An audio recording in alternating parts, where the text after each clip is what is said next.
एक समय की बात है। माधवपुर नाम का एक सुंदर सा गांव हुआ करता था। गांव में दो भाई रहा करते थे, मदन प्रसाद और मोहन प्रसाद। मदन प्रसाद बहुत ही धनवान व्यक्ति था। उसके पास धन दौलत की कोई कमी नहीं थी। उधर उसका छोटा भाई मोहन प्रसाद बहुत ही गरीब व्यक्ति था। मोहन प्रसाद दिन भर अपने छोटे से खेत में मजदूरी करके अपने घर का गुजारा किया करता था। दोनों के माता पिता का देहांत हो गया था। माता पिता के गुजर जाने के बाद मदन प्रसाद ने बड़ी ही चालाकी से सारा धन और सारी दौलत हड़प ली और मोहन प्रसाद को छोटी सी जमीन दे दी ताकि वह अपना गुजारा कर सके।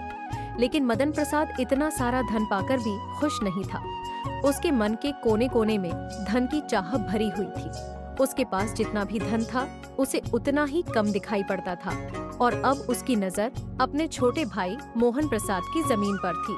मदन प्रसाद किसी भी तरह अपने छोटे भाई मोहन प्रसाद की जमीन हड़पने की फिराक में था, क्योंकि मोहन प्रसाद की जमीन बहुत ही ज्यादा उपजाऊ थी। उसमें अच्छी खासी फसल बिना खाद या बिना ज्यादा मेहनत के ही हो जाती थी।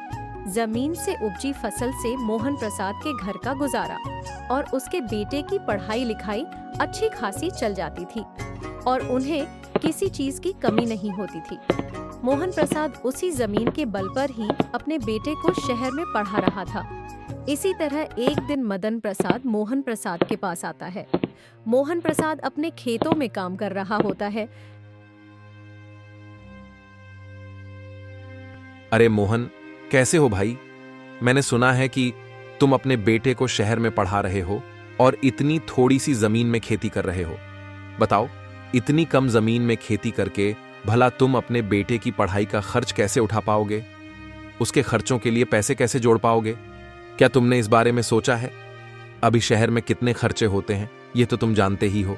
भैया, आप बात तो ठीक ही कह रहे हो, पर मैं कोई न कोई इंतजाम तो कर ही लूंगा।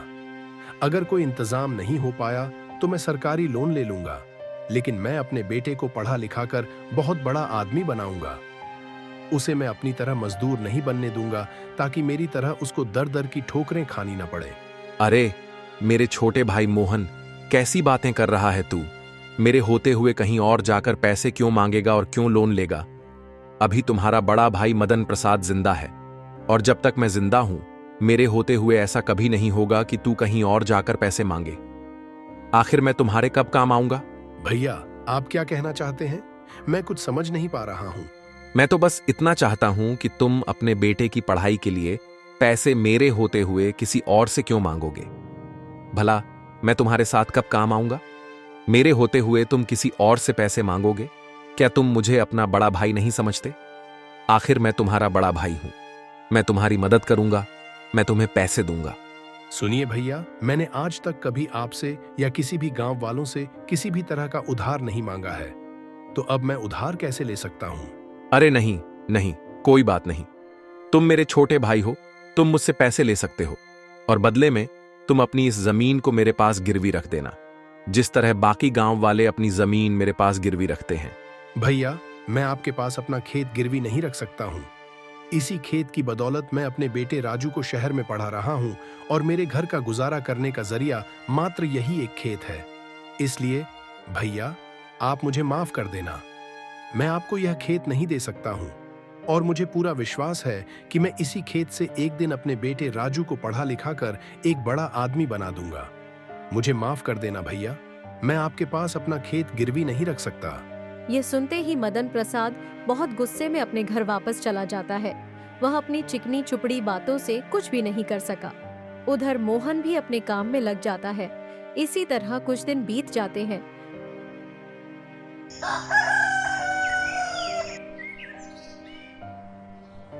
मदन प्रसाद, तुझे किसी न किसी तरह से मोहन से वह जमीन तो लेनी ही पड़ेगी। मदन प्रसाद इतना कहकर सोच में पड़ जाता है कि मोहन की जमीन को कैसे हड़प लिया जाए।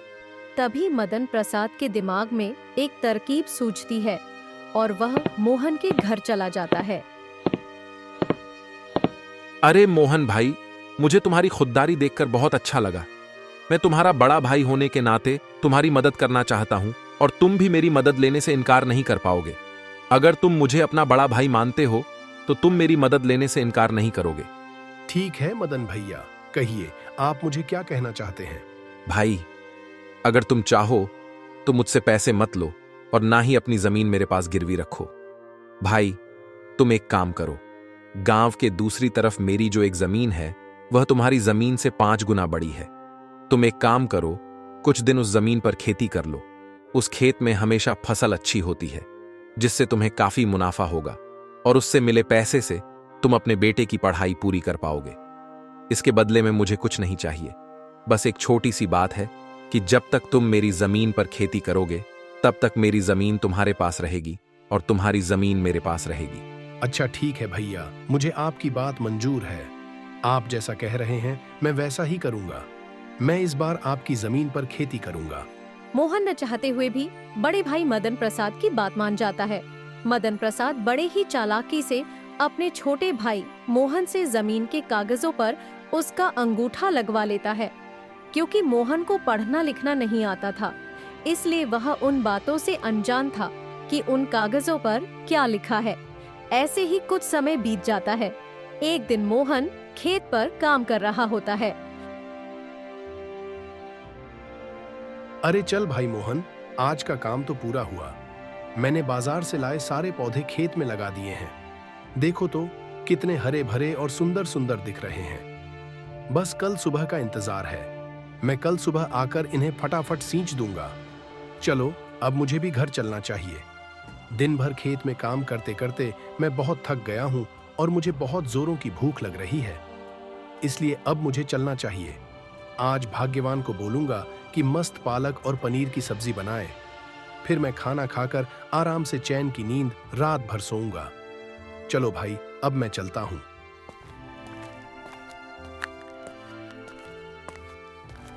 इतना कहकर मोहन खुशी खुशी अपने घर चला जाता है।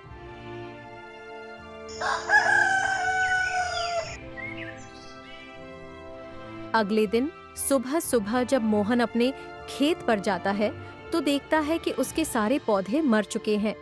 ये सब देखकर मोहन एकदम हैरान हो जाता है। उसे समझ में आ जाता है कि उसके भैया ने उसे धोखा दिया है, अपनी चिकनी चुपड़ी बातों में फंसाकर उसे ठग लिया है। यह तो एक बंजर जमीन है। हे भगवान, अब मैं क्या करूं? ये क्या हो गया मेरे साथ? मेरा तो बहुत नुकसान हो गया। हे भगवान, मेरा पूरा खेत बर्बाद हो गया। हाय रे, अब मैं इस महीने अपने घर का गुजारा कैसे चलाऊंगा? भैया ने मुझसे झूठ बोला, मुझे ठगा है। उन्होंने यह तो एक बंजर जमीन दी है। मैं भैया के पास जाता हूँ, हाँ यही सही रहेगा, और उनसे कहूंगा कि मेरी जमीन मुझे वापस कर दीजिए। मोहन मन ही मन बहुत ज्यादा दुखी हो जाता है और अपने दुखी मन को लेकर अपने बड़े भैया मदन प्रसाद के घर चला जाता है। उसके मन में हजारों सवाल घूम रहे होते हैं।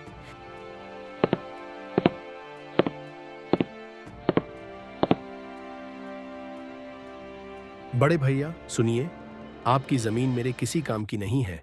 वह जमीन एक बंजर जमीन है, इसलिए कृपा करके मेरी जमीन मुझे वापस लौटा दीजिए। अभी तक मुझे उस जमीन पर बहुत सारा नुकसान हो चुका है। क्या रे मोहन, ये तू क्या कह रहा है? और पहले तू यह बता कि तू किससे पूछकर अंदर आया। और तुम यह मत भूलो कि तुमने अपनी मर्जी से इन कागजों पर अंगूठा लगाया था और उन कागजों में साफ साफ लिखा था कि तुम्हारी जमीन मेरी है, और वह भी तुम्हारी मर्जी से। हम दोनों ने अपनी जमीन अदला बदली कर ली है। अब तुम्हारा इस जमीन पर कोई अधिकार नहीं है। अब वह जमीन सिर्फ मेरी है। इसलिए खैरियत चाहते हो तो तुम यहां से चले जाओ और जाकर अपनी उस बंजर जमीन पर खेती करो। चल निकल यहां से। और दोबारा यहां आया और जमीन लेने की बात कही तो तुम पर मैं पुलिस केस कर दूंगा। सारे कागजात पर मोहन का अंगूठा लगने के कारण मोहन कुछ नहीं कर पाया और मायूस होकर घर लौट आया। मोहन मन ही मन बहुत ज्यादा दुखी था। ऐसे ही दिन बीतने लगते हैं और एक दिन राजू अपने पिताजी के पास पढ़ाई की फीस के लिए फोन करता है। पिताजी, महीना पूरा हो गया है, फीस देने का समय आ गया है, इसलिए कृपया मेरी फीस भिजवा दीजिएगा। बेटा, मुझे माफ कर दो। अभी घर में कुछ समस्या आ गई है, इसलिए मैं तुम्हारी फीस अभी नहीं भेज सकता हूँ। मैं क्या करूँ? घर की स्थिति बहुत ही खराब हो गई है। घर का गुजारा चलाना ही बहुत मुश्किल हो गया है। मुझे माफ कर देना बेटा। अब तुम्हारी पढ़ाई के लिए पैसे की व्यवस्था कहां से करूं? मुझे कुछ भी समझ नहीं आ रहा है कि तुम्हारी आगे की पढ़ाई कैसे करवाऊं। मेरे पास अब कोई भी आय का स्रोत नहीं है। राजू के बार बार पूछने पर मोहन सारी बात अपने बेटे को बता देता है। वह अपने बेटे को इस बात की जानकारी नहीं देना चाहता था, क्योंकि वह घर की परेशानी बेटे को बताकर उसे परेशान नहीं करना चाहता था। पढ़ाई की फीस समय पर न मिलने के कारण राजू को अपनी पढ़ाई बीच में ही छोड़नी पड़ती है। अच्छा ठीक है पिताजी, मैं कल ही गांव आता हूँ। देखते हैं मिलकर क्या कर सकते हैं। आप चिंता ना करें, मैं कल ही आ रहा हूँ।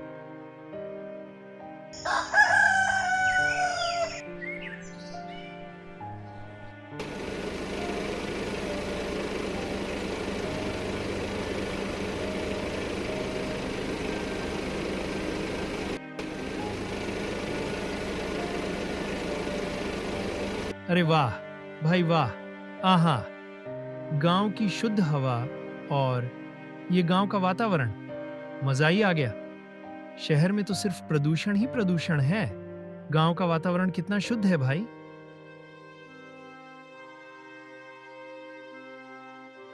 अरे ओ भाई, ओ भैया, माधवपुर चलिए क्या? अरे मैं तो वहीं जा रहा हूँ भाई। सामान रख दो पीछे और आकर बैठ जाओ।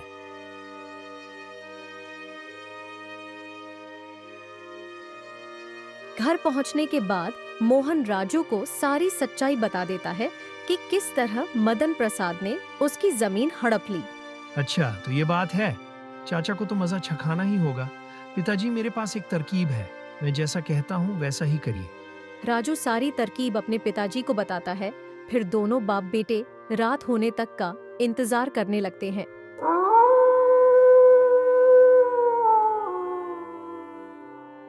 रात के 12 बज चुके थे।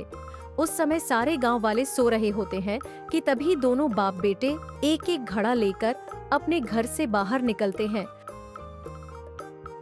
और अपने खेत की ओर चल देते हैं। खेत पर जाकर दोनों बाप बेटे जगह जगह जमीन खोदकर दोनों घड़ों को मिट्टी के अंदर दबा देते हैं।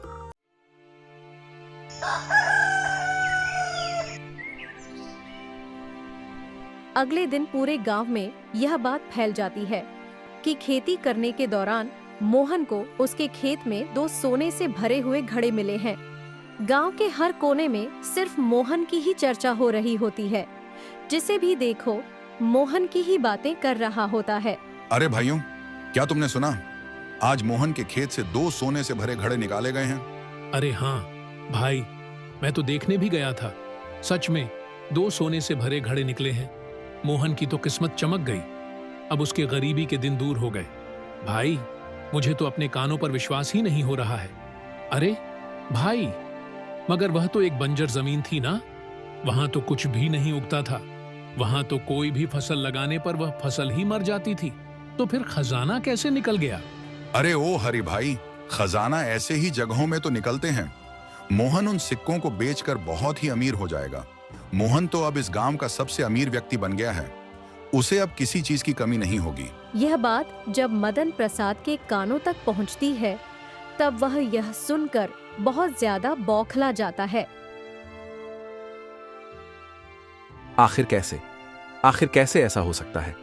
बेकार सी बंजर जमीन से सोने से भरा घड़ा कैसे निकल सकता है, और वह भी 2-2?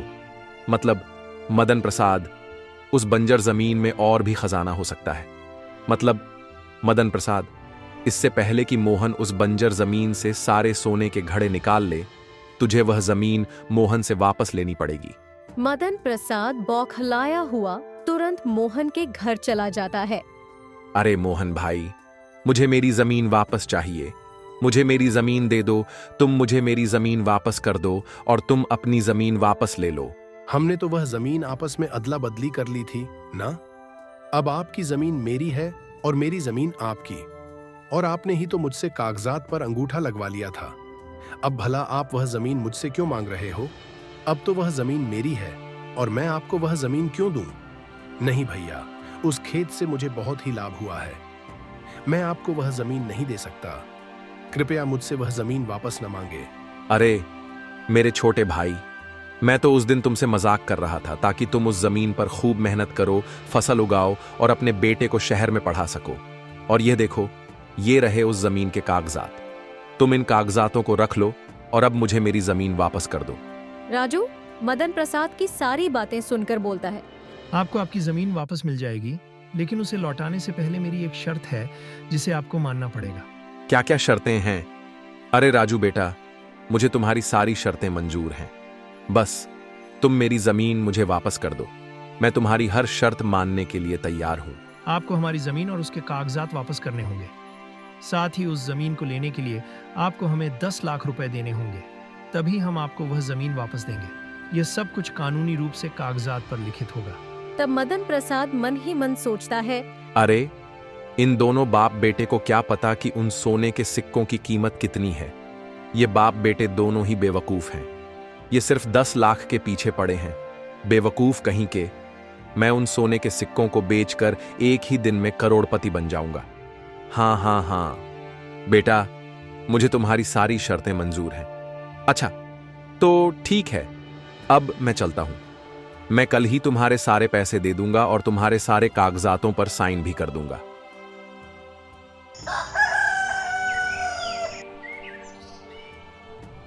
अगले दिन मदन प्रसाद सुबह सुबह ही मोहन के घर पहुंच जाता है और सारे कागजों पर साइन कर देता है। इसके साथ ही मोहन को 10 लाख रुपए से भरा सूटकेस भी दे देता है। सारी प्रक्रिया पूरी हो जाने के बाद मदन प्रसाद तुरंत ही अपने नौकर बेचू को लेकर खेत पर पहुंच जाता है। सुनो बेचू, पूरा खेत खोद डालो और मुझे तुरंत ही सोने से भरा घड़ा निकाल दो। जी मालिक, मैं अभी पूरे खेत को खोद डालता हूँ और सारे सोने से भरे घड़ों को निकालकर आपको देता हूँ। बेचू खेत की खुदाई करना शुरू करता है और धीरे धीरे पूरा खेत खोद डालता है, लेकिन उसे कुछ भी नहीं मिलता। ये देखकर मदन प्रसाद बहुत चिंतित हो जाता है। बेचू देखो, कुछ मिला क्या? नहीं मालिक, अभी तक तो कुछ भी नहीं मिला है। मैंने तो पूरा खेत खोद दिया है। बेचारा मदन प्रसाद अपने आप को कोसने लगता है। हे भगवान, ये क्या हो गया? मुझे तो कुछ भी नहीं मिला, न ही एक सोने का सिक्का। उन बाप बेटों ने मुझे बहुत ही आसानी से मूर्ख बना दिया। साथ ही जमीन के कागजात के साथ मेरे 10 लाख रुपए भी ले लिए। हाय रे, मैं तो लुट गया, बर्बाद हो गया। मैंने मोहन के साथ बुरा किया, इसलिए मेरे साथ बहुत बुरा हो गया। अब मैं क्या करूं? मोहन ने दोनों गड्ढों में नकली सोना डाला था, जो वह शहर से लाया था। अगर आपको हमारी कहानी अच्छी लगी हो तो वीडियो को लाइक करें, चैनल को सब्सक्राइब करें और एक प्यारा सा कमेंट करना न भूलें। धन्यवाद देखने के लिए।